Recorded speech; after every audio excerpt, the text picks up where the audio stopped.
Like, so we can go. I'll say, yeah. I need to ask you about your experience. We never talked. I mean, you just drove back, but I want to know how it went. It was awful. But that's all. It was awful. And that's why I was late for the meeting. Right, was it so? Well, I mean, like, it wasn't like midnight. Right. Like, stars and planets. You can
One, they had a energized pre-meeting for the meeting. It's great. Go ahead and officially call this meeting to order. Town Council meeting in April 2024 work session. And first of all, I want to welcome Randy Bosberg, our town manager, to the first work session. So, all right, with that, we'll go ahead and move into the pledge of allegiance. So everyone hold his hand. Pledge allegiance to the flag of the United States of America and to the republic for which it stands, one nation, under God, indivisible, with liberty and justice for all. Thank you so much. I know we got a lot to cover today, and I know we have some members that need to get out of here at 45, so we'll make it work. With that in mind, we'll go ahead and turn it over to Mr. Bosberg. Do you have anything? All right, thank you so much. We're ready. Good afternoon, everyone. Good afternoon. And I'm Marlon Newman, the Community Development and Neighborhood Connections Director. And it is my pleasure to be here with you in this work session today. This will be our first opportunity to really have a holistic conversation about the work of the new department. And so I'd like to start us off with just a quick overview of the agenda for today, where I'll give you a little summary of where we are at the department. And then we'll go into some updates on some of the existing work that we've been doing, as well as bring forward our friends from the Development Finance Initiative at the School of Government. And then we'll talk again about some of the opportunities that we have to look at how we move forward with our housing needs. So first, I'd like to, by faces on the screen, but also here in person, I'd like to introduce you to our new team. Some of you may be aware, we have had 4 new people join us since January. And so I'm going to call them, they're here in the audience, and I'd like them to stand so you can see them live and in person. So first is Darla Bryant, who is the manager of our community. Next, we have Lamont Taylor, who will also be with us today. Go ahead, Lamont, it's fine.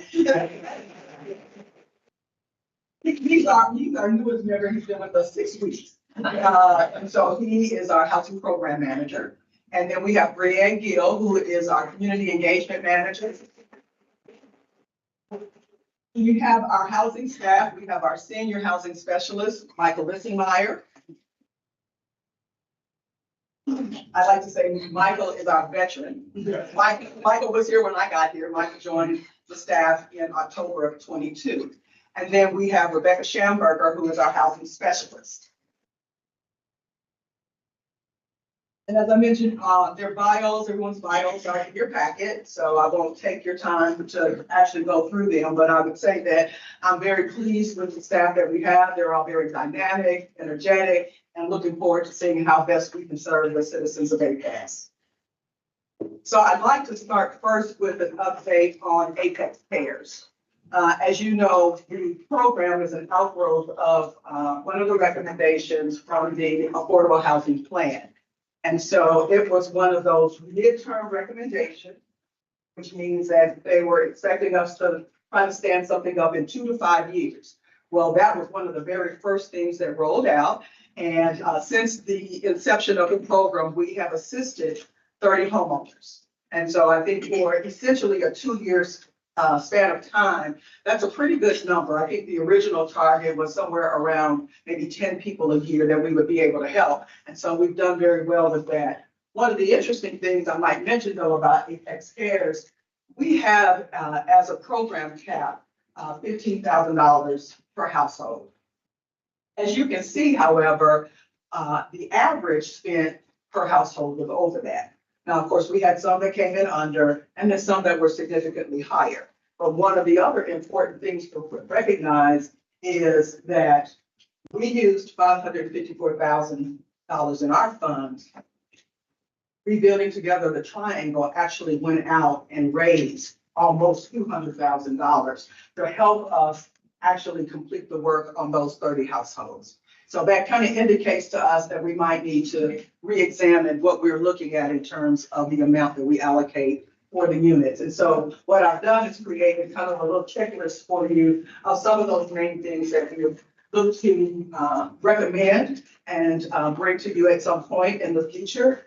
First, of course, we pull all of our recommendations and so forth together and take them to the Housing Advisory Board. And our plan is to do that in June. And hopefully, if everything goes well, we can either come to you in June with some recommendations or we'll come to you in August. But right off the bat, some of the things that we'll be looking at is how do we refine the list of eligible repairs. So as I understand it, when Apex Cares was created, Apex Cares was kind of like a brand and an umbrella, envisioned to have multiple programs underneath it. So your homeowner occupied rehab program, emergency rehab, weatherization, and what we call architectural barrier removal. So that those are the kinds of things that enable residents to age in place. And so one of the things that we're looking at now is, are we at a place where we can actually start to break out those individual elements that were envisioned initially, and what would that look like? So those are some of the things that we'll be talking about with the HAB in the coming months. Of course, I've already mentioned increased funding per household. You know, what is reasonable based on what our experience has been so far and the amount of funds that RTT had to raise on our behalf, for which we are extremely grateful. Then another thing, and this was also included in the Affordable Housing Plan, is how we leverage other resources. So there are weatherization programs, both with the county and with the state, environmental remediation, so that might be lead-based paint removal. You know, what are some of those other programs that we might be able to work more closely in partnership with some of our other agencies, like Wake County and the North Carolina Housing Finance Agency and maybe some others. So those are some other opportunities that we want to look at and come to everyone with a recommendation about. And then the other item is how we might be able to extend our services to manufactured home communities.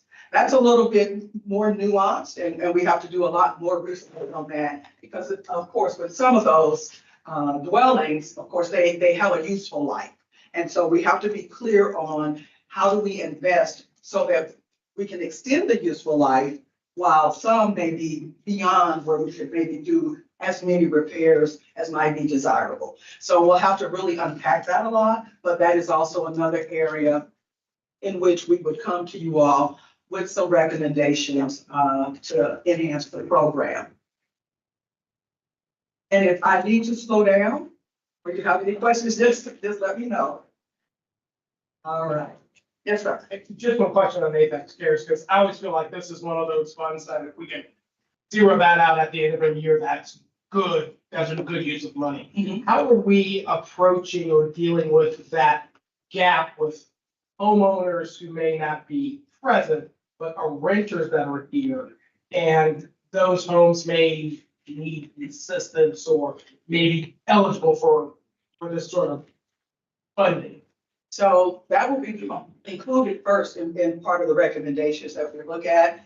Because one of the things that we have to be mindful of, and this is some future work for the department, is the area around code compliance, right? And so what the eligibility requirements might be for investor properties, like I like to call them investor properties, when they're not occupied by the homeowner. You know, will there need to be some kind of agreement, legal agreement, where there's a restricted covenant put on the property so that it can continue to be rented to an affordable renter or something of that nature. So those are part of the considerations as we move forward, so that we can make sure that all votes are lifted, if you will, with the repairs that we can provide. So I appreciate that question, and definitely it is one of the things that is up for consideration that we'll hopefully come to you with some sort of idea and recommendation after consultation with the HAB.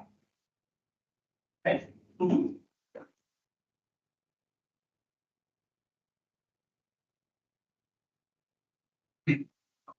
Let's just point this way.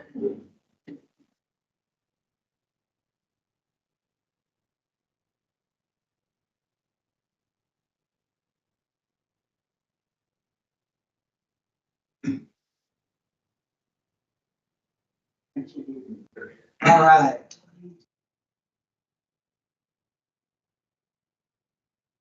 Okay. Thank you. Next, I wanted to just talk briefly about some of the existing work that grew out of, again, the housing plan. First is the affordable housing plan itself. So the groundwork for the affordable housing plan that's in place right now was actually done in 2020. I know you all adopted it February 1st of 2021. So we're 3 to 4 years out since that initial research and work was done. And so we think that now is a good time, we're post-COVID, if you will, and we've seen a lot of changes in the marketplace since the original plan was done. And so we feel that this is probably an opportune time to revisit the plan, look at how we've come. We have done work, we've checked off some of the boxes. We obviously still have more work to do. If you recall, the plan talked about near-term activities, which were going to be within 2 years, midterm, which were 2 years to 5 years, and then long-term were 5 years to 10 years. So we're pretty heavy into the midterm already, but we'll need to go back and make sure that some of those early things, we still make sure that we take care of those. So what we've done is we issued a request for proposals for firms to assist us. And at this juncture, the replies came in, and it turns out that HRNA Advisors, actually the company that did the original housing plan, had the most responsive and responsible proposal. So you'll be hearing more about that, and we'll be coming to you to approve our engagement with them in the next couple of months. So what we'll do is ensure, however, and this was a key part of the request for proposal, is that they engage in a robust community process. I know they did a community engagement process before, but we want to make sure at this juncture that it is truly robust, very diverse, covering all tenures, all ages, all demographics. So that was one of the areas that we specifically called out to make sure that we got the kind of voices and feedback from community that would be most important to us. Of course, they'll update all of the relevant data points, and of course, modify if necessary any of the existing plans or strategies. One of the things we also did, however, was specifically call out in that RFP that they develop both an actual development strategy. So how do we go about developing more brand new units, as well as how do we preserve existing units? So we want to look at both strategies. We can't build our way out of our housing need. So we have to make sure that as we build, we also preserve, that we don't lose any of the units that we have, especially those that might be considered naturally occurring affordable housing. So that's another key piece of the engagement that we're looking to have. And of course, They will have to work closely with the Housing Advisory Board, and any feedback and the drafts and all of that information will come to the HAB first for feedback and consultation. And then we'll come up with a final draft after working with the HAB. And then that's what we'll bring to the council ultimately for your review and approval. The second, the bottom one there, about the thing you mentioned about development and preservation, like, the plan had some of that stuff in there. I'm confused about what you're saying. Is it just more in-depth discussion, like, strategy behind those things, or? Yes, that's exactly right. Really in-depth strategies. So for instance, the plan already says about there are some different sources of funding that could be used. Yeah. Well, let's dig a little deeper. And I'll touch on some additional sources of funding and so forth that we can use. But really, let's set some annual goals. And let's look at some other strategies. You know, are we limiting ourselves by just waiting for developers to come to us? Should we be more in the realm of doing requests for proposals and actually soliciting developers to come? What are the kinds of things that we might be able to offer that would incentivize them coming? And of course, I'll talk about the incentive zoning policy in a moment, but really looking at how do we get beyond what were simple recommendations the first time around, because I think they were really couched in terms of recommendations. How do we make them hardcore strategies, which then can become part of our work plan? So that we know as a staff, these are the things that we have to go after and when we have to go after. And what are the things that can back us up, support us in doing that? Okay, and so mentioning the incentive zoning policy, I know the policy was adopted in June of last year. And I understand that at that time, you know, the expectation was we would continue to look at the policy, to look at ways that it could be enhanced. So we all understood that it was our first foray into that arena. And now staff will have the opportunity after nearly a year of the policy being in operation to see how it's worked. You know, have there been any takers? If so, you know, what were the things that actually were appealing to them? If we've not had as many takers, you know, we need to find out why. And then look at what are some additional incentives. Incentives can be financial, of course, but they can also be non-financial. So based on our Affordable Housing Fund, which is where we look to do the gap financing, as well as cover Apex Cares, are there some other opportunities? Are there some other sources of funding that can be used as an incentive? And then going above and beyond the current incentives that we have that are non-financial, like the parking minimums and density bonuses and things of that nature. We'll need to look at all of the potential opportunities and then see what of those opportunities may have an impact on the UDO, because some of them may require an adjustment to the UDO. And again, even with the zoning policy, that's something that will have to also go before the HAB before it comes to you. So we'll be soliciting a variety of inputs from the HAB as we move forward in creating some recommendations that will eventually come to you all. Us right there.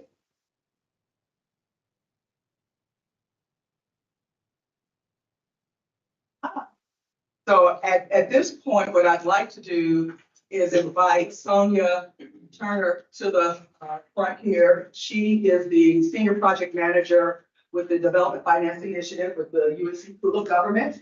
And if you recall, we engaged the School of Government to help us kind of think through how we might do some housing development. And part of their charge was to look at potential parcels of land here in Apex to see what might be suitable for housing development. And so I will turn it over to Sonia.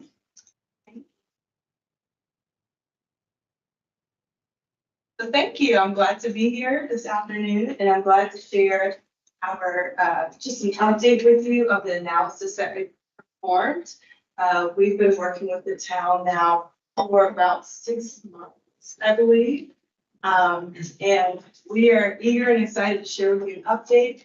You received our presentation ahead of time, so my goal during this is to really have a conversation about our findings and just answer any questions that you have.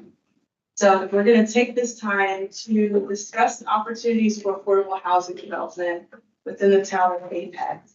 And so I'm gonna walk through an overview of the project. We're gonna look at site and financial considerations, and then just sort of summarize with some considerations of potential next steps.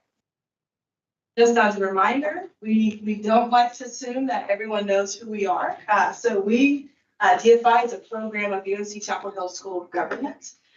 We work with local governments all across the state and a little outside of the state of North Carolina to provide real estate development and finance expertise. And so we were engaged by the town to do what we call an opportunity site identification. So we had conversations with different stakeholders in the community, including members of the Housing Advisory Board, did a housing needs assessment, site suitability analysis, and high-level financial feasibility, which we're going to talk about in this presentation. One thing to note is that the town's engagement with us is part of it's a phase one, if you will. So there is opportunity for potential phase two. What phase two would look like is, let's say after this conversation, there's a decision that you would like to move forward with a potential site, then our team can be engaged to help do some of that extensive community engagement, refresh that market site financial feasibility analysis, help the town get to a preferred program on that site. And then we would partner with the town to market it to the private sector to help attract that private development partner, and then assist the town in negotiations with that private development partner. So we really work with local governments from the time that idea is sparked, if you will, to shovels in the ground.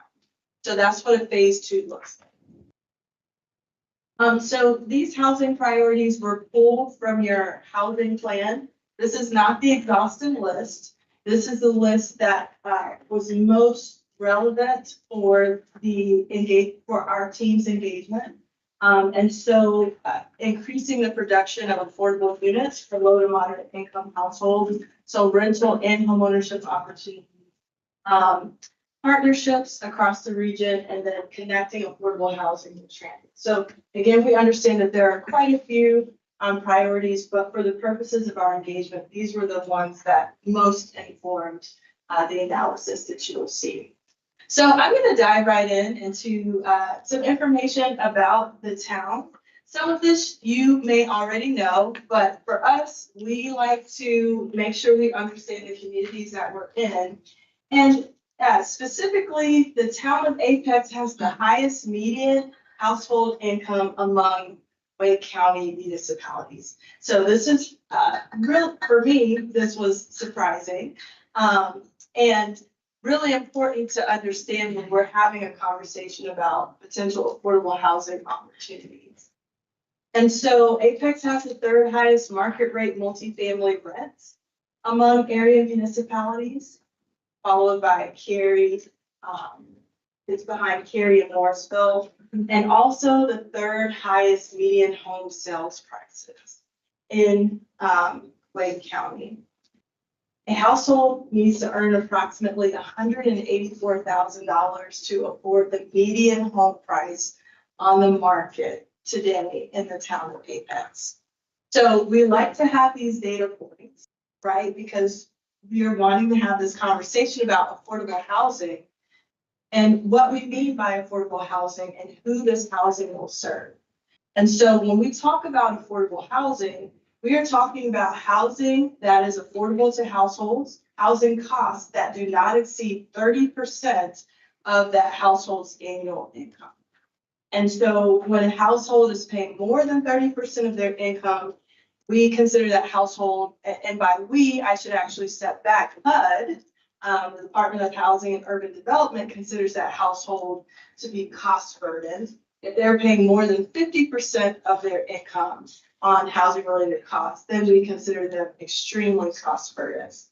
And so keeping in mind the slides that I just shared, within the town of Apex, this is an important consideration. When a household is paying 30% or less of their income on housing costs, we know that they have more discretionary income for things like healthcare, childcare, et cetera.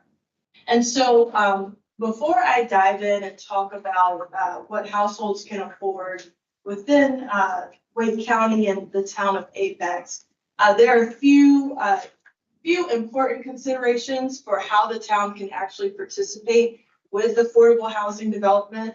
So there are some statutory guidelines and regulations that inform how the town can participate. And we like to highlight this because we want to make sure that, of course, any considerations or recommendations we're providing are in alignment with what the town can actually do. So the chief thing I want to highlight here is that the statutory requirement is that housing must be for low income or poor households. So 20% of units must be restricted to households earning 60% of the area median income, or the public can participate if this housing serves a public purpose. And we have some items here as well. And so one of the chief things that I want to highlight is if there are any questions about anything on the slide, the School of Government is a resource. Tyler Mulligan, who's cited here, is available for calls with local governments to just talk through this a bit more. But we want to make sure that we highlight this, especially given some of the conversations we've had with staff and considerations. Sonia, can you go a little bit further in explaining, what that would mean in terms of utilizing the town's funding? 20% of those units would have to be, like, say, for instance, you build 100 units. Yes. 20% of those units are restricted to 60% and below. So if we want to cast the net wider for the 81% to up to 120%, what does that, we could still do that, correct? So the nuance of that would be if the town wants to provide some sort of investment or subsidy for the development, then the project must meet these requirements. So if the town wants to serve households earning higher than 8% of the area median income, and then want to provide some sort of subsidy to that development, they must meet these requirements. That's the threshold. Yes. Just want to make sure. And again, one of the things that I do want to highlight though, and I have my colleague to hold me accountable, I am not an attorney. So that's why I make sure that I highlight Tyler and the School of Government, because our role at the School of Government is to make sure that we're keeping you in compliance with the statutory guidelines. But yes, that's our understanding. Okay. Any other questions about this? before I go Yeah. on? This one, I was confused by because it has 60 and then has 80, and it seems like it should be both. And I'm confused about what that means by support development versus restricted. So let's use this example. If the town had 100 units and the town wanted to provide financial support or subsidy for this project, it could have some of those units serving households at 80% of the AMI, but at least 20% of those units have to serve households earning 60% of the AMI in order for the town to stay within compliance of the statutory I guidelines. think you guys remember, so that's 20 have to be 60, Mhm. and then another 10 can be 80, or like, as long as you have 20 that are 60, it supports 80 as well, because 80 is 60 below 80, right? I believe I followed the last part. The first one gets you to that 60 is below 80. Yeah. Right, but they'll read that, so like, does that mean that you do 20% of 60, then you've already done the 80%? Not necessarily, it's more so looking at the income mix of a development. So the guideline says that if the town wants to provide support, a subsidy, if you will, for the project, then the threshold is you must provide 20% of the units at 60% AMI. Outside of that, I mean, in theory, you could have some units serving households at 80%, some units serving households greater than 80%. It's just the guideline is 20% of the units have to serve households earning 60%. No less. It'd be 20% that way, and then the market rate for the rest of them? Yes, Okay, so 20%, and then, yes. that'd be less money from the town than trying to do the 80 and whatever else. It the other helps with ones. the financial feasibility of the project itself to have that big mix, because they have to be able to recover funds from the higher rates. Well, it's better to have a mix, but it's more money Right. per unit from us to achieve that, I would think. And you can create more probably units potentially. So, Yeah, and, oh, I'm sorry. All right. Having the greater income mix also helps to underwrite or support those units that are at the lower income scale. So they have a dual purpose. You know, we can serve a broader market, you know, because we'll be talking a little bit about workforce housing and, you know, that kind of thing. So we can serve a workforce and also those who may be outside of that workforce realm, if we wanted to, as long as we did the others. But it enables the developer to still make a decent return on their investment because we allowed them to charge a higher rent for some units. And that doesn't make them lose as much, if you will, because of the lower income units. my question is there a distinction between what types of support would be subject to the 20% limitation? I'm thinking like, there's obviously direct cash investment subject to it, but we've, in the past waived fees for various things. Is there a line there where maybe there's some support we can give to some projects that don't quite meet 20%, but still we want to offer some sort of level of non-financial, but sort of financial support, or is that just in trouble? That is a great question that I would defer to Ty attorney. Yes, we know that specifically if there is a direct subsidy, so that could be land sales price, or the, some sort of public investment that triggers this. But, outside of that, I think, for specific situations, that would be a great question.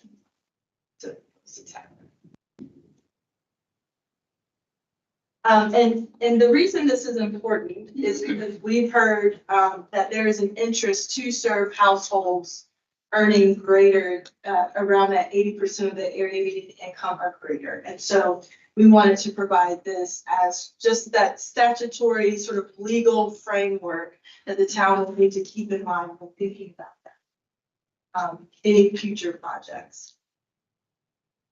And so speaking about, I've been using the term AMI, area median income. What I mean is that area median income is determined at the county level.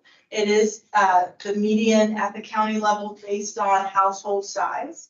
What you're seeing here are the area median incomes for a one-person household. Just important to note that when we use the language low to moderate income household, we're referring to households earning 80% of the area median income or lower, as indicated by the shading, the color of the shading here on the slide. So you'll see that Apex police officers, for example, fall under that 80% of the area median income. Your teachers fall under that 60% of the area median income. And 48% of Apex renters are within that low to moderate income category. And again, as I mentioned, AMI is based on household size. So you'll see, for example, a teacher starts at that 60% of the area median income. But let's say that teacher has a child or two children, or maybe it's a four-person household single earner. You can see how now moving from still low income to even lower income within the AMI threshold, just based on family size, with income remaining the same. And so just quick recap, when talking about affordable housing in Apex, remembering that Apex has some of the higher incomes, higher rents, higher house prices. This is the community within Apex and what they earn that needs affordable housing. And so with that backdrop, I'm going to dive into our site and financial feasibility. So we've shared this and you'll have an opportunity to read through it. So I don't want to go line by line, but what's important to note is that our team examined all publicly and privately owned sites within the town of Apex that would be likely competitive for the low income housing tax credit. Now, we look at the low-income housing tax credit because one, that is the largest producer of affordable housing units nationwide as well as in our state. It provides equity and a framework, so cash, equity, and a framework for the production and monitoring of affordable units. And there are two different subsidy levels. There's a more competitive subsidy, the 9%, and the less competitive subsidy, which is 4%. The 9% offers higher subsidy, 4% lower subsidy. And so within this current construction climate, and I believe in the appendix, I have a table that sort of shows the breakdown of how affordable housing units are financed, if you will, the funding sources.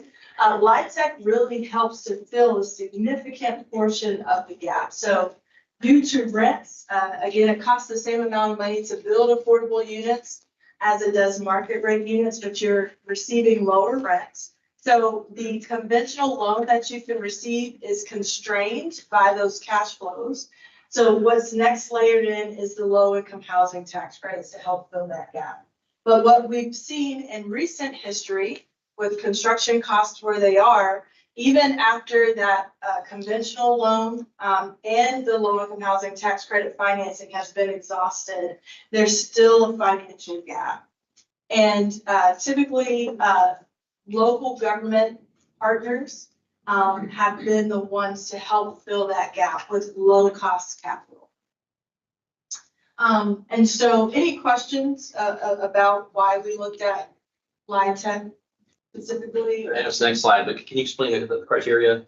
Yes. To make the map? Yes, so LIHTC has site suitability requirements for sites to compete.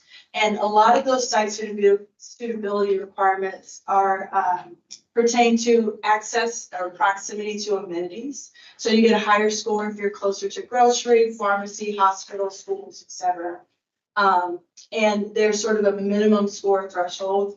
For the 9%, that higher subsidy, more competitive, you essentially in the state of North Carolina have to have a perfect score to compete within that. And even then, they have several tiebreakers that, so the sites have to essentially be perfect to even be considered for the 9%. The 4%, there's a little bit more flexibility. It's not competitive. You still have to meet some of those criteria, but again, you're getting less potential subsidy.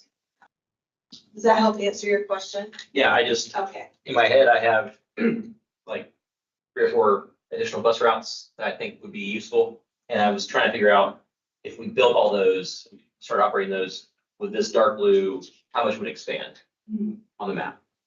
And the history in this country of the train companies buying the station and the land around it, developing the train station and then selling the land around it.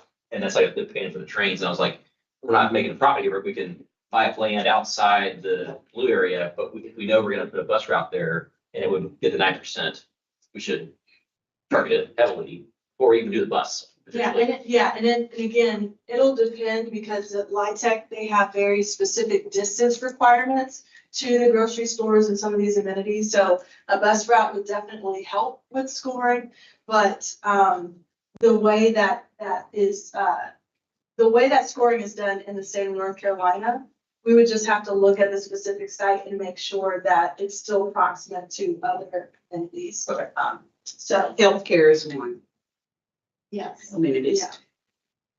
Access to health. And when we say proximity, you mean they can walk or drive, take a bus? It's by distance, A quarter mile. like within a mile, et Less cetera. Yeah, so. So a few other things, for publicly owned sites, we examined existing plans. For privately owned, we evaluated paths to site control. Just criteria, we looked at minimum 2-acre sites that could serve as park, LIHTC development. So after looking through all of the sites, we spent a fun amount of time doing that. Can you just kind of talk about briefly the timeline? With the 9% tax credits, because it's so competitive, it takes longer to close, almost a year or even more. before start of construction and versus the 4%, which is not competitive. Can you? Yeah, I can speak to that a little bit. So yes, essentially, yes, what you shared, the 9%, because it is competitive, highly competitive, there's the application period and then, you get sort of preliminary results. Applications are typically due within the first quarter of the year. Applicants don't find out whether they've been awarded until the third quarter typically of that same year. And so that's a year-long process. For 4%, that process is a little expedited, but again, your trade-off, right, is that it's the lower subsidy. But you're able to potentially move a bit faster. I mean, we're still working with the NCHFA, but there are some efficiencies. If you have a deal ready, the 4% tax credits, you can submit that, you can submit at any time. And then you can move, and you can move forward. But the gap in town's bigger. As a result. Whether it's from the, Yeah. the gap, whether it's from the town leveraged with another source, typically, for example, like Federal Home Loan Bank, it's usually used as part of gap. So you may need more than one source, depending on, how much cash you have to put into the deal. And we've seen deals in the past, they have 5 or 6 different sources of capital to make the deal work.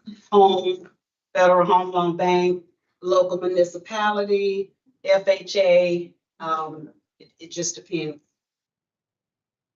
All serving a different income, range. And there was a cap on the number of units that's eligible for the 9%, I saw. Yes. So when you look at it, you're looking at, you theoretically should have a max acreage too, probably, because you don't want to be too big unless you want to sell off part of it. Because you want to be below 120, right? Or it depends on how the land is platted, because you can replat a site potentially so that the tax credits might only apply to this parcel, and you still have the other parcel that you might not have the credits. Sell it off. Like market rate. Yeah, so Or there's any other type of affordable, single family, Mhm. creating that mixed income. Yeah, so there are ways where you can still maximize a large parcel, even though there may be some caps or constraints on how many tax credit funded units you could do. You could still, right, for the 9%, but you could still do other stuff around that on that same parcel, just not in that particular piece. And even replatting for commercial Right. space, where you bring those amenities to that tax credit component. That 120 limit seems like a bad policy to me. I'm not sure why that's the case. Yeah, we'd have to check with NCHFA, because that's policy. But that's what you can do. Okay, thank you. Yeah, so what I wanted to highlight is after our team worked with staff to look at a number of sites, only 2 sites were identified as viable. And there are some unique challenges within the town that I want to share. And I have sort of a recommendation at the end of our presentation as well. But the first is that the town has limited site control. And we examined each of these sites. Now, I want to highlight again the darker blue, which is a little challenging to see the difference here, so I apologize for that. Darker blue are the 9% LIHTC eligible areas. The lighter blue are the 4% LIHTC eligible areas. And so we looked at each of the sites and had a number of conversations with Marla and Demetria, just walking through, and most of these sites either have planned uses or some other restrictions or plans. And so that's one challenge, which I believe the town is aware of. But when thinking about affordable housing, ideally having site control and starting there gives local governments a leg up, because you're not having to compete in the private market and you have property. And within Apex, that is a challenge. We also looked at all privately owned properties within these same areas, and properties come on and off the market quickly. Apex is an attractive community, and Either properties are coming on and off quickly, or the price point is, pretty high. And you can see here, there's some pretty large sites, out there. And so after looking at all of those sites and taking these two items in consideration, we evaluated 2 sites for affordable housing development. Now, we learned recently that the Fire Station 3 site, that is no longer under consideration because council made a decision to move in a different path. And so during this presentation, I'm just going to focus on the South Hughes and Perry Road. I did include in the appendix our analysis of the fire station site just for informational purposes. But with that, any questions before I move on? Did we do that? I mean, I didn't think we foreclosed on that site, did we? That wasn't my recollection for housing. I've got the tower and everything, so building the way we want to would foreclose the housing. Look Okay, back. chime in. So with that, the direction was, we always spoke about the fire departments as well. And that it would be difficult, it doesn't completely exclude it. It just, the analysis would have to be done a little bit differently if you're shrinking what was available. But the direction was to expand the fire department on that site. Potentially, because we're going to consolidate the Station 1 company and Station 3 company into one station. So with that, you need a little more of that area to be able to. Okay, the expansion Yeah. knocked out. Yeah, so it changes the makeup of that site on Hunter Street for the housing. So that, man, it really was there. It could be viable, but you have to look at it a different way. That's not what was done. There are other sites that fit better with what Marla and her team are doing. Weren't there issues having a working fire station like in front of? Potentially, there were concerns about access to the site, the drive, how do you get it out from a physical space limitation. And you don't want the same access point you have to use by the fire trucks and the residents. And then there's no access to, there's no egress to public property on either side of it. Like, so the only frontage is that Hunter Street. The access to on the other side of it would be to a private parking lot drive. It's not. There was also consideration about administration potentially being at that Right. site as well, which would require some additional Right. development. So that's still being fleshed out now. The consolidation on 3 was definitely directed to the new one. Can I ask a question about property acquisition? Because it seems as though anytime there's an opportunity to buy property within town limits, and we have the opportunity to buy it, we should probably be leaning in that direction. What does it look like in terms of, prospective purchases do we see coming up on the horizon, and have you guys had a chance to evaluate that? Challenging, and that's part of this discussion. We've looked at a number of parcels over a few months period of time. And like on a previous slide, we see something and then it's gone, right? And so we just kept going out and, I feel like kind of looked upon a potential opportunity. Chasing the for sale signs. Yeah, That's what really, was happening. really. I'm holding up traffic on 55 on my car.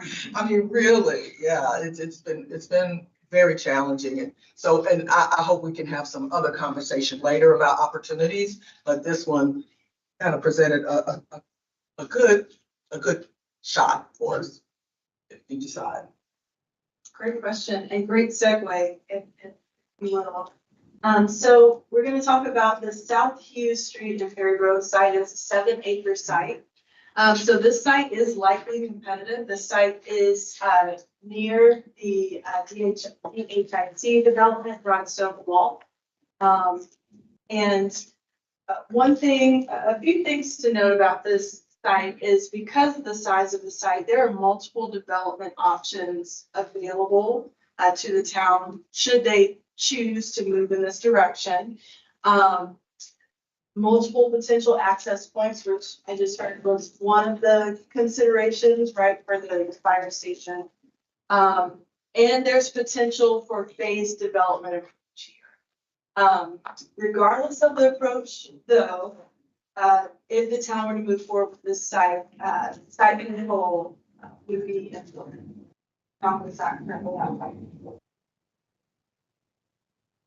The site can support up to 170 units. And so keeping in mind that 120 unit threshold is for 9%, this site can support more than that 120 units. You'll see in this 136 unit. So in this scenario, there's the opportunity to really think about carving this development up. So this, I believe this is 86 multifamily, and this is the difference 50 plus townhouse units. This could be approached as two separate 9% projects. This could be approached as one 4% project, or one 9% project and one potential exploration of affordable homeownership, which I'll talk about in a couple of slides. So this site gives you some options.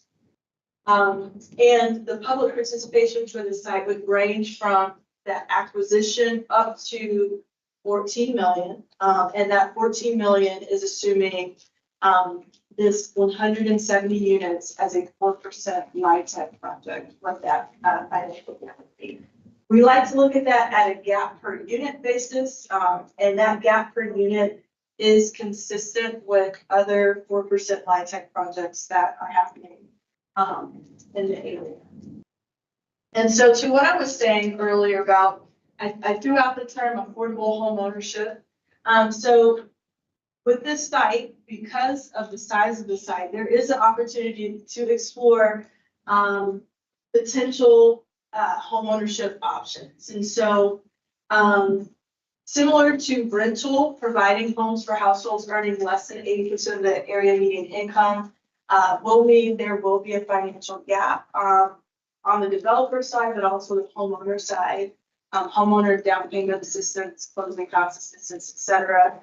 Here, we have estimated sales prices and sort of what a total financial gap might look like if the town decided we only want to set aside 20% of these units for households earning 60% of the area median income, and perhaps maybe the rest are market rate, because again, going back to that statutory authority, this is what that estimated financial gap could look like to get 11 units serving households at 60% AMI. There is an opportunity to explore a land trust potentially with this site as well. Now, again, this is our phase 1 analysis. In a phase 2, if this were the direction that council wanted to move forward, then we could do sort of a deeper dive and tease out all of this. But again, at this high level, these are some of the opportunities available. And so with that, to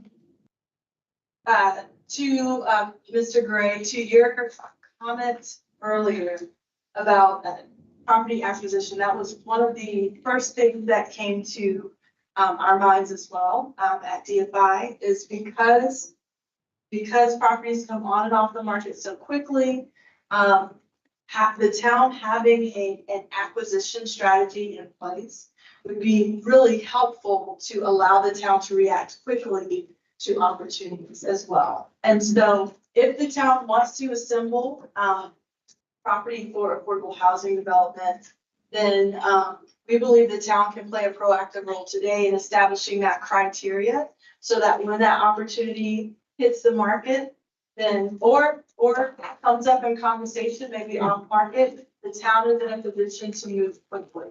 And so we just have a couple of examples here. We can say a minimum of 2 contiguous developable acres. That gets you roughly 60 to 80 unit LIHTC multifamily development. The town can also have funds set aside for in preparation for those opportunities. Again, this is something we could work with the town to like tease out as well in phase 2. But this was sort of to the sentiment earlier, something that we believe will be really important for the town of Apex when thinking about its affordable housing strategy. So with that, our recommendation as far as next steps is just, of course, to the town to select the sites they believe meet your priorities and understand that town participation will be necessary to attract that private investment for the affordable housing. With that, I'll pause, I'll stop. Are there any questions about what I've shared? So much. I would, thank you, yeah, thank you. I would encourage, if there's a way to make a guess on what that LIHTC map looks like in 5 years, considering what we have in the work been planned and we know some developments that have been approved but not built yet. I would love to see like that because I think the best chance actually is to get something that nobody's thinking about for this more than what's an obvious one right now. But you know, it's a risk because things may not pan out that way, but I think we probably guessed pretty well how it's gonna look in 5 to 10 years, maybe 5 years. And that's part of why, even with the updates to the affordable housing plan, we talked about a development strategy because it has to include an acquisition strategy. So we do have to look down the road. And as we look at how many units we need to develop, the question always is going to be, well, where are we going to develop, right? And so necessarily, whatever this strategy is, it's going to have to look at how do we acquire the land necessary to do the development that we need. So they kind of work hand in hand, which is why it was called out in that RFP for the update to the plan, because we know we don't have enough of our own. To the extent anything could be repurposed, those opportunities are probably slim in terms of stuff that we already own. But to the extent we have to engage in acquisition, what will that look like in the next 2, 3, 5 years if we're to hit some of those targets in terms of the 2,000 units or so that the plan said we need, so as we grow as a community, part of that growth will, I think, cause us to say, what are the opportunities for us to acquire as others are acquiring property for their own development? One thing I would highlight with that in mind is, I would say pay attention to the developments where grocery stores are proposed or happening. Because when it comes to that 9% LIHTC, it's your highest score for the amenity locations are your grocery, proximity to pharmacy, and sort of healthcare. So, and as the town is thinking and sort of pulling that together and sort of keeping that idea in mind, the town could sort of keep their eye on any new developments that are proposing some sort of grocery or healthcare or, which gives access to pharmacy, et cetera. What falls under the healthcare category? So is it proximity to a hospital, or is it more like proximity to, there's an urgent care close by, there are doctor's offices close by? What does that mean? An urgent care or hospital, so yeah, a location where someone could actually walk into some care, yes. Sonia, can you talk to council about, when you talk about expanding outward,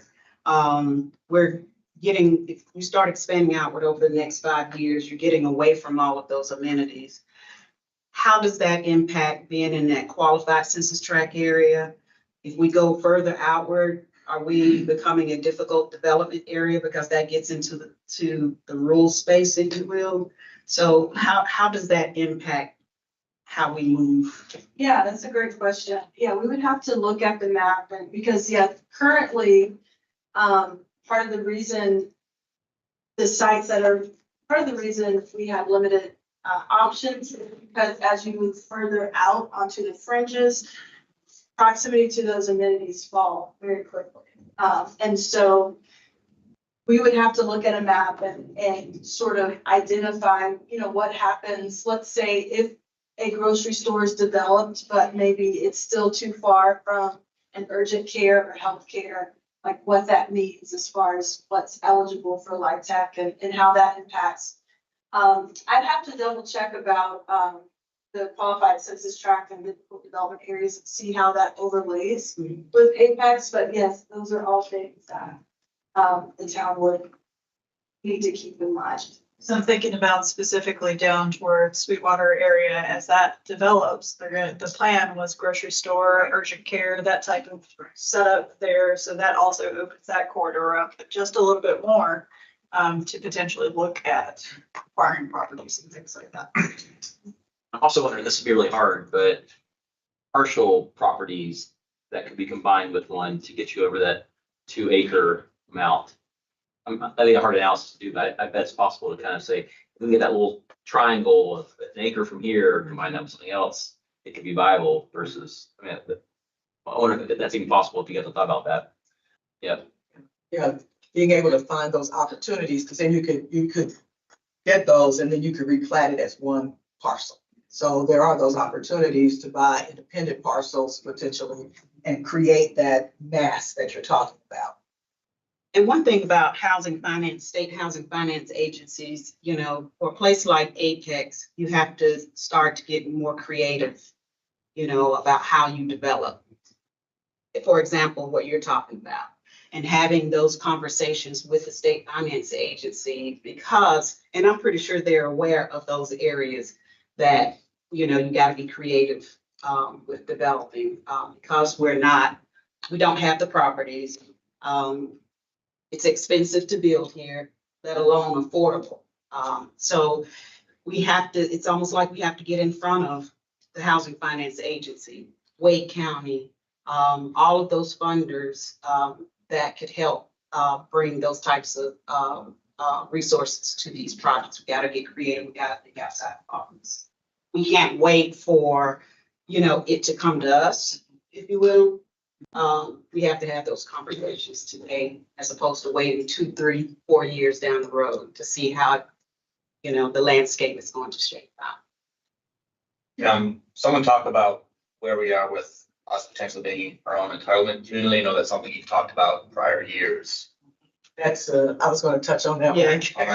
Well, we can say Latin if you until it's. I mean, no, this is good. So, we actually have a meeting scheduled, a virtual meeting scheduled Thursday afternoon with HUD to talk about, our potential eligibility. I think there's a question about whether we have enough here that qualify us for home funds, which can be used for development as well as rehab.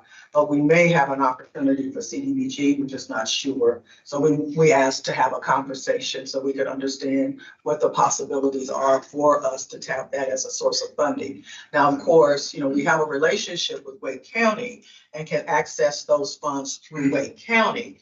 But how we go about that so that we can maximize the amount of investment that comes into Apex, that's become a question. You know, are we able to access as much as we think we need? And so that's why we said, let's have a conversation directly with HUD to see, okay, what can we do on our own versus what we might be able to do in partnership with Wake County, which we've partnered with for quite a number of years, right? So we're trying to figure out how we get a bigger piece of the pie. Yeah, that's been a concern. I mean, my college has always been a concern of mine for years about how Wake County, how the block grants are allocated and what proportions come to Apex. And I think we're large enough that we could do a more effective job if we had the check. I had one other comment about the site that was identified.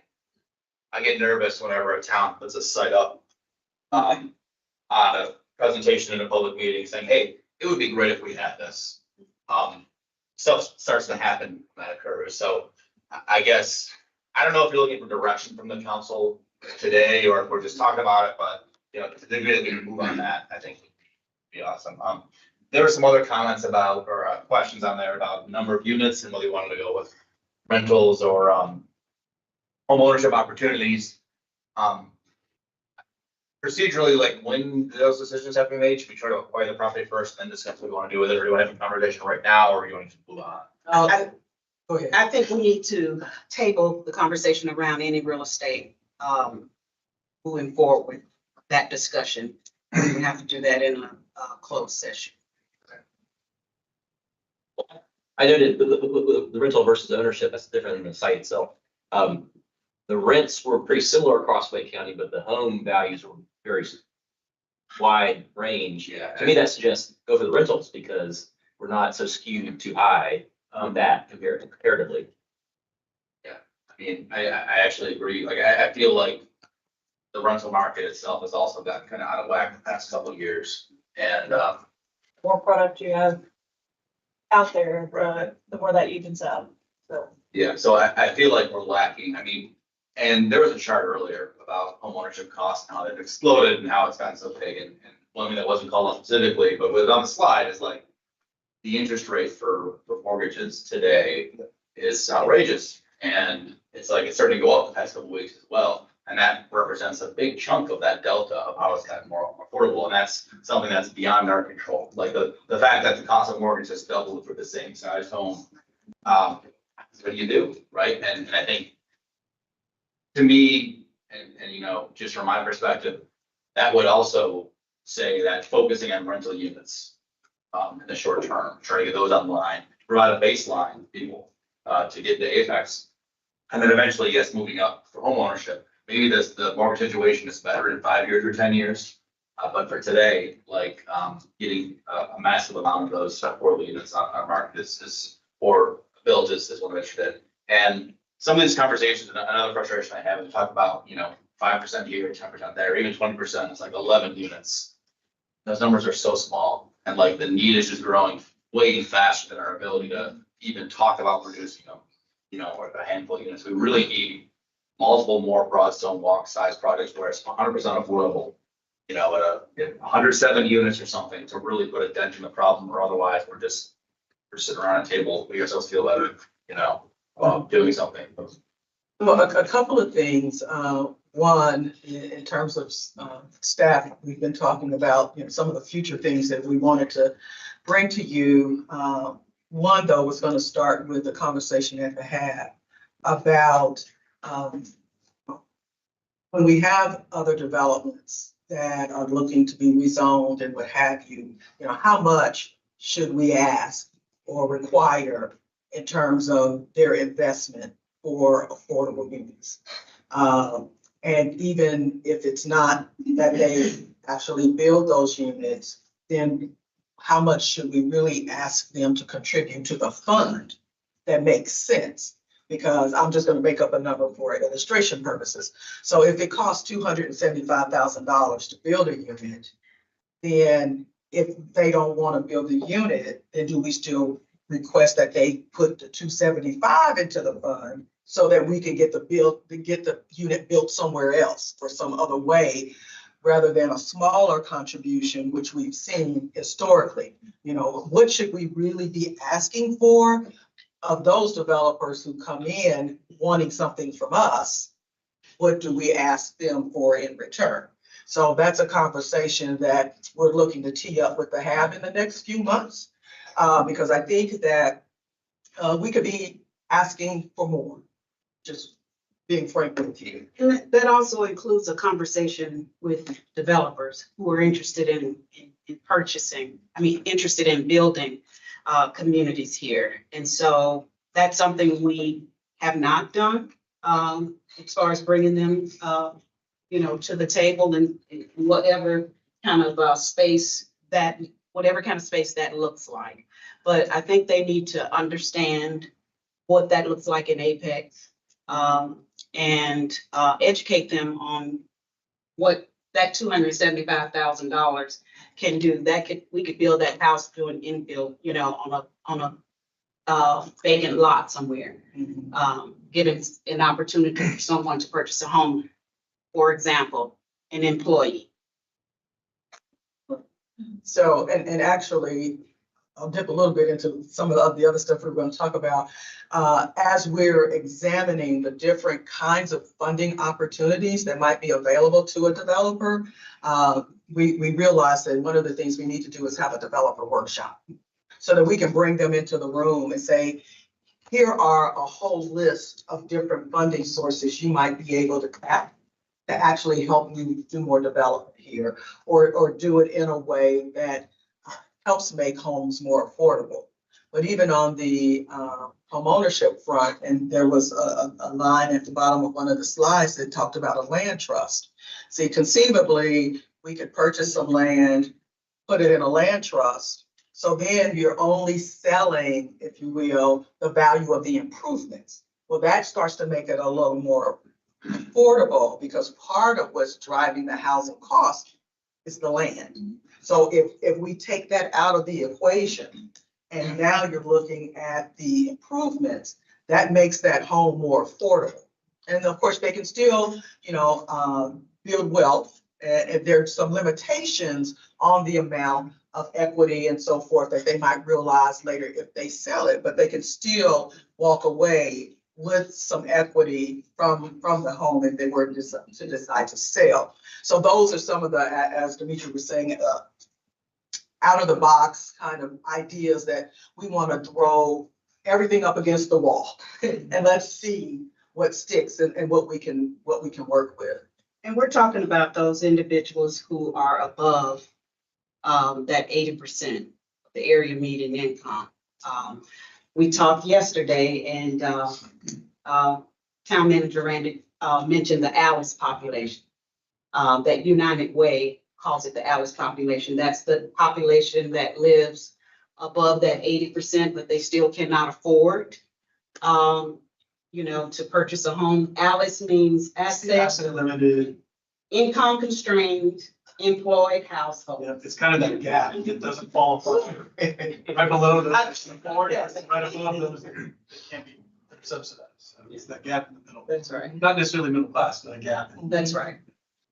And that's what we're talking about mainly when it comes to purchasing those homes. And the developers need to understand that. Thank you. Thank you. Thank you so much.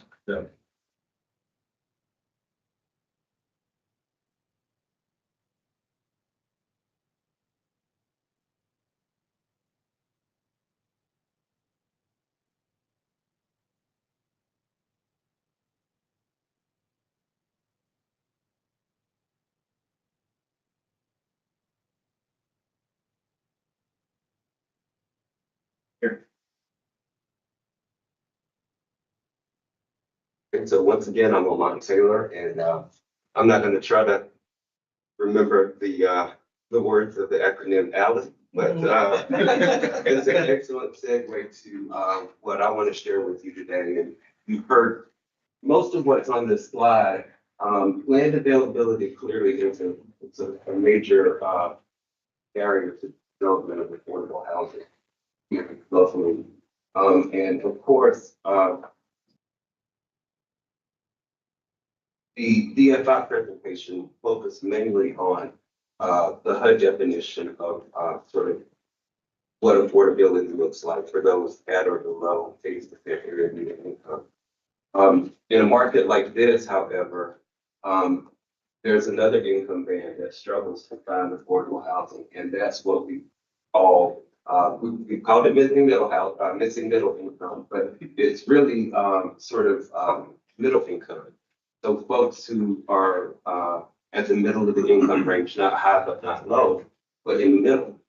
And so not only do we have challenges with land availability, and it has been mentioned, acquisition opportunities with local funding, we are presented with a number of unique challenges to affordable housing, of housing affordability. And we've seen some good examples of approaches that address affordability for middle income households in high cost markets. And one such option is development of what's called workforce housing. And workforce housing is generally defined as housing that can be reasonably afforded by middle income persons that's located in close proximity to workforce centers. And that can include for rent and homeownership units. There are examples of such programs in Montgomery County, Maryland, and Palm Beach County, Florida, that target households with incomes above the range of traditional federal subsidy programs. Again, the goal here being to increase availability of housing workers such as public employees and other workers whose income simply cannot support the high cost of housing that's located close to their workplace and to transit access. and previously shared with council, and included in your agenda materials, over 73% of town employees don't actually live in the town. To further illustrate the need for more workforce housing here, I'll share a recent conversation that I had with a fellow town employee who wanted to know more about affordable housing and also what in the world is neighborhood connection, community development and neighborhood connection. What does that department do? And so in my description, I told him a range of things that we're tasked with doing. And he shared with me that this was very interesting to him because he's a single parent, and I did say they are a single parent, has an annual salary of $72,000 a year, and is spending 55% of their monthly income, and that is that's take home pay on their 3-bedroom apartment. So I can't think of a better illustration of the need for housing opportunities for folks who are between 80% and 140 of the area median income. And this particular individual shared with me that they decide to live here by choice. They're from here, they work here, they were married, they raised their family, and they want to stay here. But affordability is really a challenge for them. And to further illustrate something that this person shared is that he's driving a car that has 272,000 miles on it because he can't afford a new car. So if that doesn't point to the need for more affordable housing, I don't think there could be a better example. We talked about cost burden. This person is cost burden. That means that 45% of their income is for childcare, other costs, food, medical coverage, those kinds of things. So it's a serious problem. But on a lighter note, and I'm nervous because this is my first time, so I have not even been to a lot of meetings, and I've been to many of the council members today. But on a lighter note, Marla will next discuss where we want to go from here. Thank you, Lamont. All right, so yeah, where do we go from here? I mean, I think that's a valid question. And, of course, one of the biggest things we talk about is how do we increase our leverage? And how do we take our investments and really make them work to meet the demand? So obviously, things that we'll need to talk about and think about, certainly creating the Affordable Housing Fund was a tremendous first step, right? That showed commitment right out the gate with the housing plan that was created. So how do we make that go further? What do we do? So when I look at the various opportunities, increasing the Affordable Housing Fund, how might we increase that fund and how much is in it? Certainly diversifying funding sources. So there were a couple of handouts in your packet where we just gave you a quick example of programs like with the Federal Home Loan Bank, the value of community development financial institutions. We have a number of them here in the state of North Carolina, I believe. Now the one handout, granted, it gave data from a few years back, and that was the most recent that they had on the CDFI site. But there is some information that shows that within 2023, over I'm almost gonna say that wrong, over about $2 million were awarded to CDFIs to do some work. There are a number of CDFIs in the Durham area and in this particular region of the state. They're great partners. There are opportunities not only for the town to maybe see what we can do in partnership, but maybe even introduce some developers to the CDFI for some funding sources. They're also a good source for making sure banks use the Community Reinvestment Act to invest into communities. So a great partnership opportunity, right? I've already talked about greater leveraging of our investments and how do we leverage, again, we spoke about this earlier, our footprint We know the town is growing, the town is expanding. What opportunities does that create for us as a town to increase our actual town footprint on our own?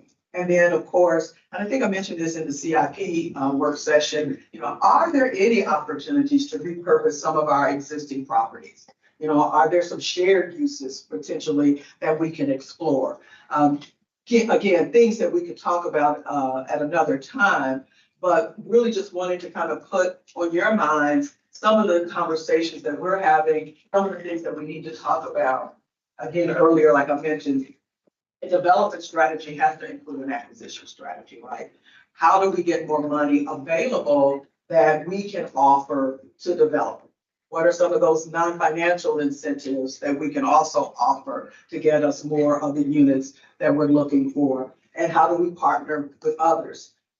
We've got NCHFA. We could partner more with them. They have a variety of programs. Wake County, we have a meeting coming up with them in a few weeks. So we can really talk about what do you all have? How do we access it, or how do we help the developers access it? But we want to be sure that we know everything that's available that we can access. And we don't want it to be a situation where the only thing that's accessed is what the developer went to them for, not knowing that there was more that they could ask for, right? And so they inadvertently leave money on the table.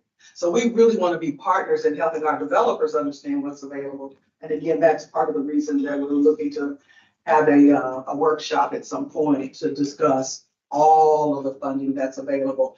There are national intermediaries, which are organizations that are in place to help support the development of housing that's affordable, right? So you've got the enterprise community partners. They're a national intermediary, and they're the ones who are the lead on the Power Forward communities that I put some information in. And I've actually reached out and said, what can Apex do to become a Power Forward community, right? What are those opportunities that exist out there that we as a town maybe could tap into to help us move forward?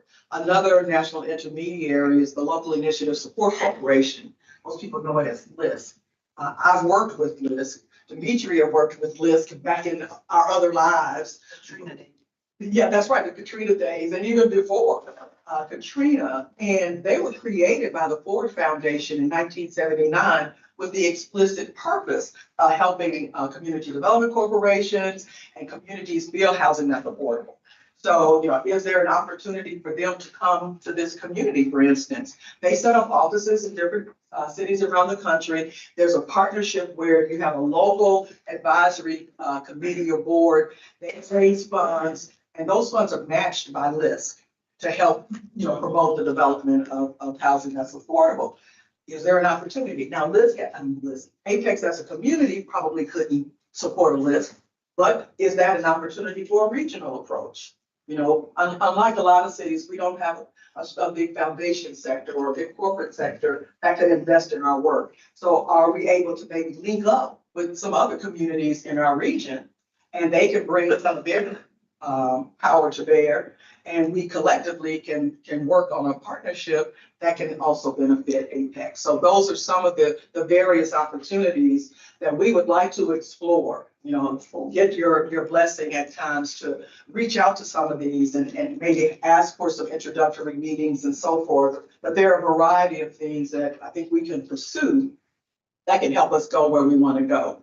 And so I'll pause here. This is the last part of what I wanted to share with you all. I'm open to having some additional conversation. I know we're getting a little close on our time, but certainly this can be the first part of our conversation.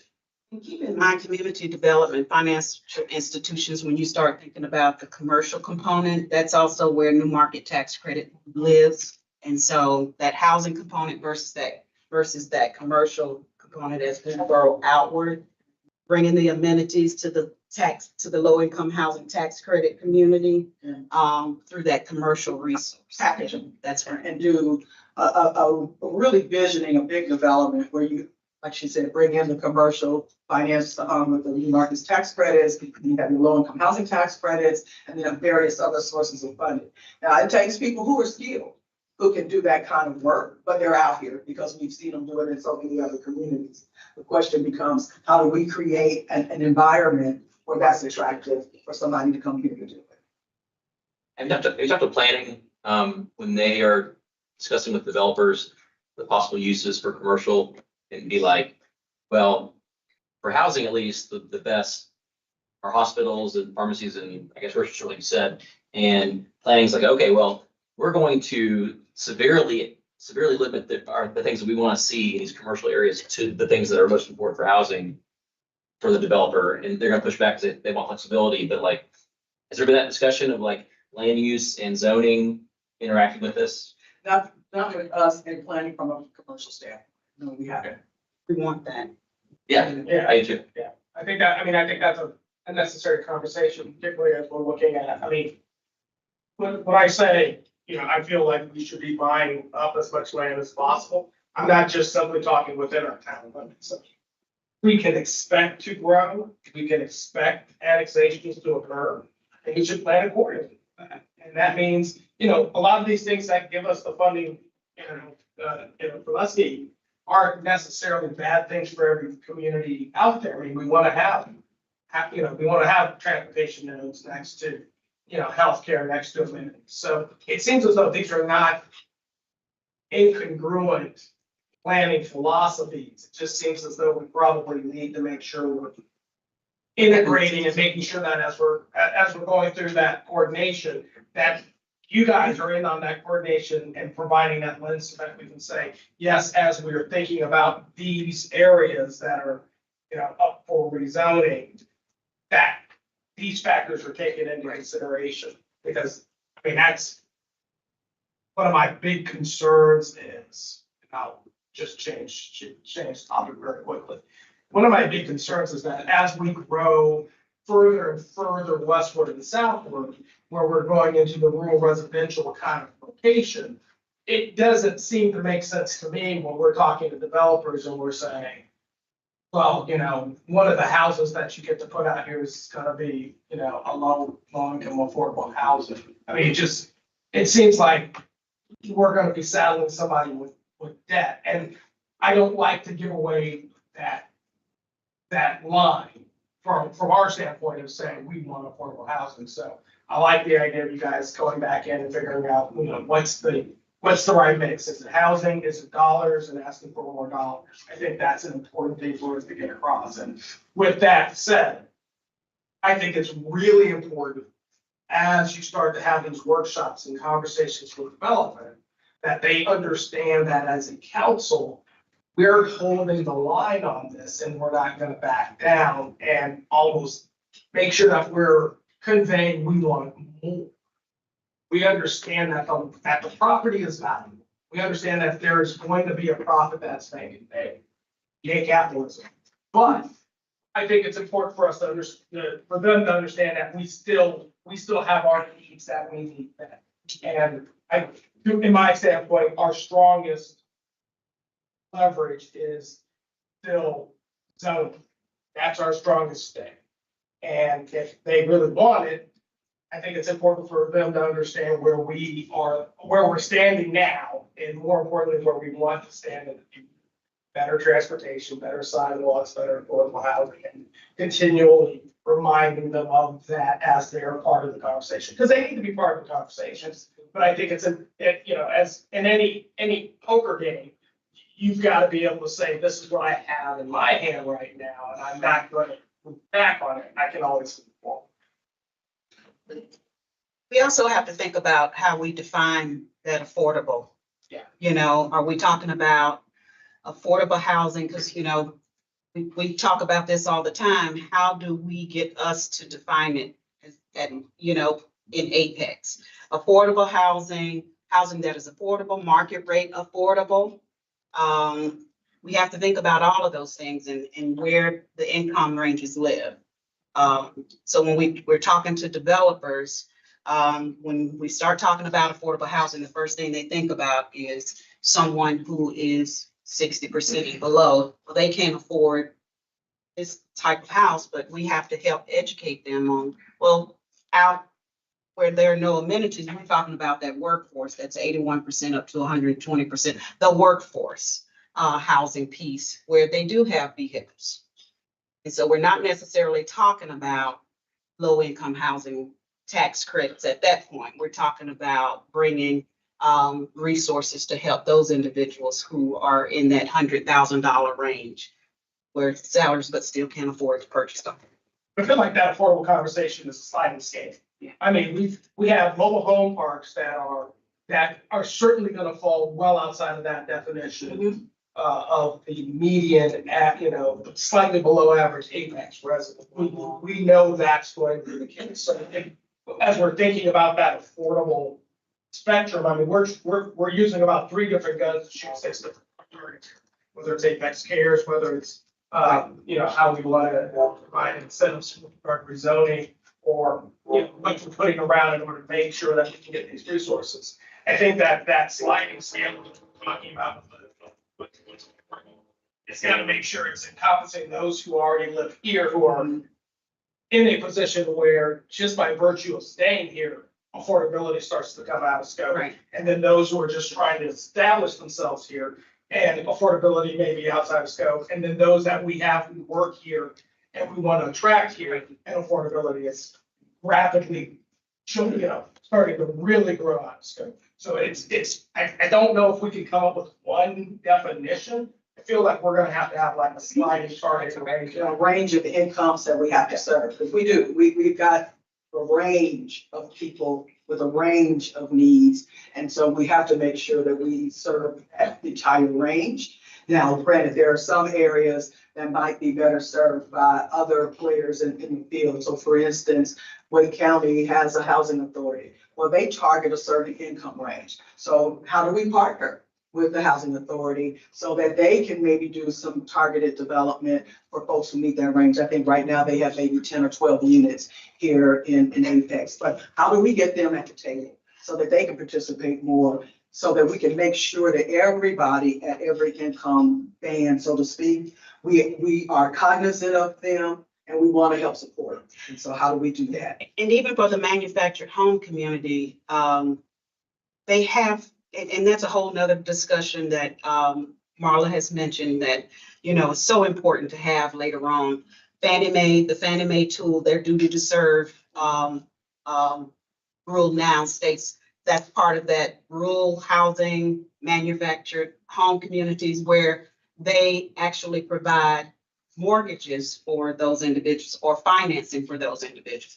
They have to meet that 100% and below the area median income. So that's a whole other discussion about the different types of resources for the different income levels and, the communities, they live in. So There's actually a grant opportunity right now with HUD, and we've been in conversations with Habitat and a few others. It's called the Preservation and Reinvestment Initiative for Community Enhancement, otherwise known as PRICE. It's specifically for mobile home communities. And so we've been talking with them and Wake County because Habitat is interested in this area applying for the grant. And so we've had an initial conversation. We've got some follow-up conversations. The initial conversation centered on Wake County maybe being the lead applicant for that. But certainly since we were invited, I'm sure they're expecting the town to play some kind of role, which is yet to be defined.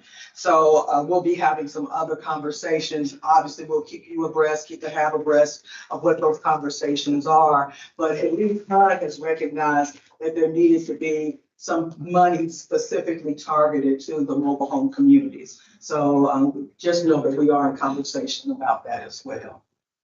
Hey, Marlon, I have a question about the county. And when we're talking to the county commissioners, I think from their point of view, they probably say, we want to create as many affordable housing units as possible in the county. Doing them in Garner may be half the price of Apex, less even considering the housing values you were showing there.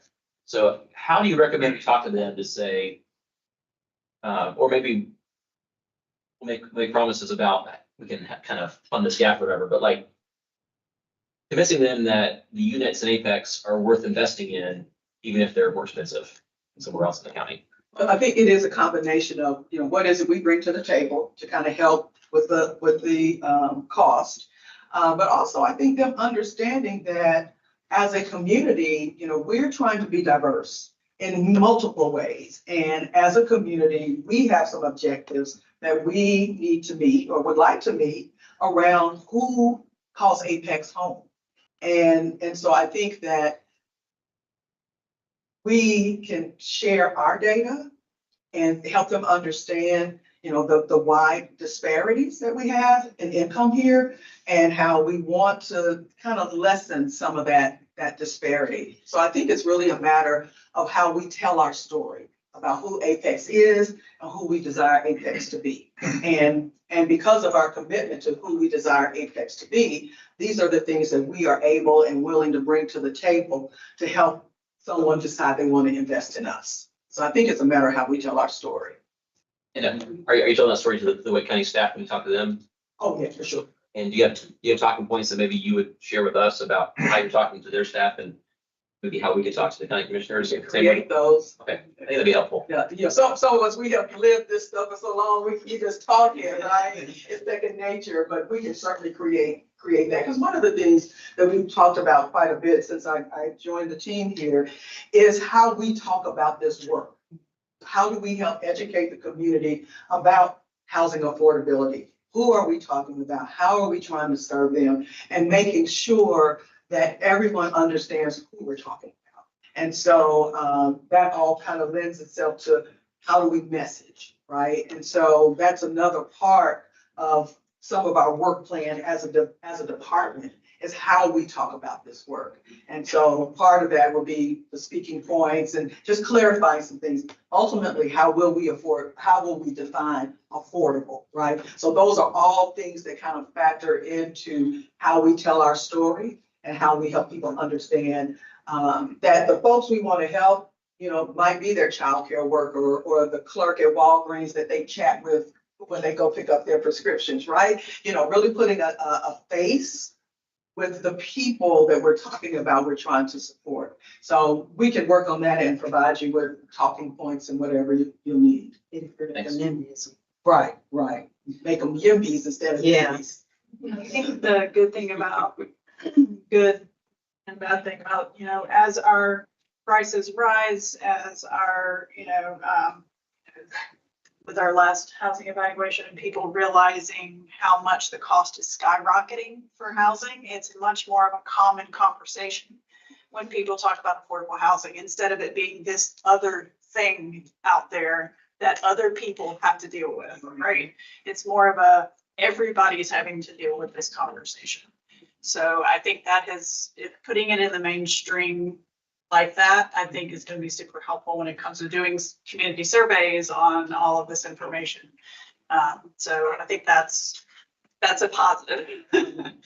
I love the fact that you've gathered a lot of resources, that there are a lot of resources out there and a lot of other community organizations and governmental organizations out there. I hope we keep going with those relationships because that sounds beneficial in so many different ways, whether to us or to the development community. Ultimately to the people who will inhabit the homes. Yes. Right? From weatherization to down payment assistance to all sorts of resources that can be done on the development side, on the consumer side. Absolutely. Those partnerships and collaborations are going to be large for us because we are a smaller community and we have limited resources today. But that doesn't mean we'll always have limited resources. Is there an opportunity, like I said, to somehow figure out a way to expand the affordable housing fund? Should we at some point consider a housing bond? I don't know. A number of communities are doing bond initiatives to fund affordable housing. I don't know. So there are a number of things that we kind of wanted to tee up for consideration. And like I said, this is the start of a conversation that I think, can only grow and prove more fruitful over time. And one thing we hear so much every day with pricing people out of the communities that they live in. And so the more we inform you, the better we can get ahead of that. Because a lot of time people are priced out unintentionally. I have three quick questions, so. I'm happy to hear about the extended resources, because I mean, my office gets hit up on people that are about to be displaced. So my question is there a additional process that we put in place for people who are possibly being displaced or about to move in on our current partners? Is there an opportunity to increase funding for our partners to keep people in their homes? And I know one in particular is Western Crisis Ministry. So are we considering that? So, I know funding for the nonprofit organizations is handled in another part of our operations, city government, not with our office. Certainly, anything that we can do to support those folks who are helping people in crisis, we would definitely encourage that. Our ability to actually provide those sources and resources is constrained. So I think it's more effective for us to support those organizations in the community who do, because they have the experience and the know-how and all of those kinds of things. So I think our opportunity to maybe support them financially through some of, I don't know if they're public service grants or what exactly it is that we provide, I think probably makes the most sense, because they're on the ground and they know how to engage and provide those services more than we would as your team. My second question is, looking at opportunities that are right in front of us, I know, just had a question about one current project, Abbey Spring, that's 84 unit senior. What's the latest? latest? Yeah. Michael will tell you, I asked, Michael, have you heard anything today? So yeah, I just asked that. I know that they had a gap that they've been trying to close. And we've been working closely with Wake County on Abbey Springs. Okay. And so one of the things that I've been thinking about, especially in preparing for today's session, well, there are some sources that maybe they haven't considered that we've researched. And so I really want us to get back to the table, and I think we'll initially just maybe do some outreach to Evergreen Construction to ask them where they are, what kind of progress they're making, have they reworked their numbers? Because that's one of the things Wake County told them, go back and kind of rework your numbers. And so, have they reworked the numbers? What's the gap looking like today? And then their openness to pursuing some of the additional sources that can help them. I've had experience in other communities where, we recommend and let people know that there are some other resources, but, some of it requires a little bit of heavy lifting. And sometimes folks haven't been willing to do the heavy lifting to get those dollars. So of course, don't know if that's the case, if they just weren't aware of the different sources of funding, but we want to make sure they know about it and encourage them to pursue those. If that'll make the difference in closing that gap so they can move forward. Part of that heavy lifting is a conversation with Howard Finance Agency. Gotcha. Then the last thing, just curious, with Wake County Economic Development, just curious if this ever comes up. Let's just say a company makes an announcement they're gonna have a $1.9 billion investment in a neighborhood community. Do they ever discuss housing at all in those conversations? I think they do in some instances, but I think it's also important for the local community to push a conversation about that. It depends on who it is and the community. I don't know that many of them come in thinking, oh, I need to be sensitive to housing, right? I think it's incumbent upon the local municipalities and government or whoever is at that table to say, oh, by the way, not all of your workers are going to be able to afford some of the stuff that's out here today.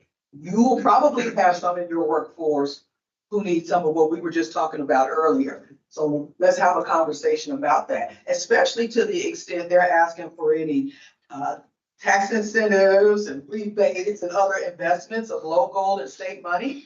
Then it's much like we were talking about earlier with the rezoning. Well, you need something and we need something, right? So I think we have to go to the table with that conversation, because there's, those folks, they always come saying, I want to come, but I'm gonna need. And we can say, yeah, and we need, That's not gonna be the last announcement. There's more. Oh, I'm sure, I'm sure. No, but is it aligning with the housing goals? The affordable housing goals? But see, too, I think this also begs the question, do we need to be in more regional conversations with neighboring communities, right? Because, yeah, it might be going into that community, but are they drawing our residents to go there to work? I mean, we don't know, but I think they're gonna have to look for their workforce. And some of that's gonna be right here in Apex. And depending on where it's situated, it might be a quick or simple drive from Apex to there, right? And so I think that we need to also think about how do we work more regionally? And pool our resources in some respect to get what we need. That were talked about in, you know, in our conversations with the town coming up. Sure. This has been great, a lot of information. You had a question? Yeah, I was just gonna ask, do we want to call for a closed session to discuss what we talked about earlier? That's what here already? At the time of that. Be in position to do that now. We'll make it, because maybe make it for the next meeting. I mean, it was advertised as a regular meeting, right? So I mean, we could do that. Just to kind of give general direction, even if we don't know the specifics. I don't think closed sessions are for direction, they're for like items that are voting on, right? Or, The purposes for this closed session would be the property acquisition. I don't know. Right? Yes. Yes. I mean, so that's the purpose for closed session. But typically you would have a property in mind. I don't know if we can do it there yet. We do. Should have that one. Yes. We do have that one. It's up to the council, but there is definitely an update we can provide, and talk through, and not necessarily have you vote on it, but get some guidance on that. So, Yeah. comments? So, yeah, I'd like to call for a closed session. Okay, all right. So we have a motion to go into closed session. Second. Happy. All in favor, say aye. Aye. Opposed? All right, we move into closed session. Thank you.